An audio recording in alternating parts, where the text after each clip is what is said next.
அகர முதல எழுத்தெல்லாம் ஆதி பகவன் முதற்றே உலகு. பழைய காலத்தில் பசுமையான காட்டின் நடுவே ஒரு சிறிய குடிலில் அகத்திய முனிவர் வாழ்ந்து வந்தார். பல மூலிகைகளை சேகரித்து நோயாளிகளை குணப்படுத்துவதே அவரின் தினசரி வேலை. ஒரு நாள் ஒரு சிறுவன் அவரை பார்த்து ஓடி வந்து, ஐயா, இந்த தாவரங்களை நீங்கள் எப்படி பராமரிக்கிறீர்கள்? இவை யாரால் உருவானது என்று கேட்டான். அகத்தியர் சிரித்தபடியே அவர் சிறுவனை அருகில் அழைத்தார். அவரது கையில் இருந்த ஒரு சிறிய விதையை அந்த சிறுவனின் கையில் வைத்தார். இந்த சிறிய விதையிலிருந்து பெரிய மரம் வரும்.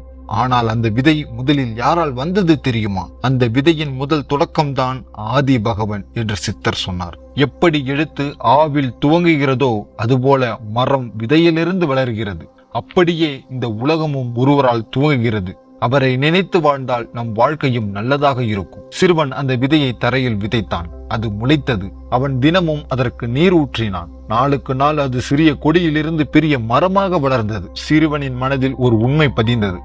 நல்ல தொடக்கம் இருந்தால் நல்ல வளர்ச்சி பெறும். அந்த சிறுவன் வளர்ந்து பெரியவனான பின் எப்பொழுதும் நல்ல எண்ணத்துடன் நல்ல செயல்களில் வாழ்ந்தான். ஏனெனில் அவன் மனதில் எப்பொழுதும் அந்த விதையும் அந்த சித்தரின் வார்த்தையும் இருந்தது. நீங்களும் நினைவில் வைத்துக் கொள்ளுங்கள், நல்ல தொடக்கம்தான் நல்ல முடிவுக்கு வழிகாட்டும்.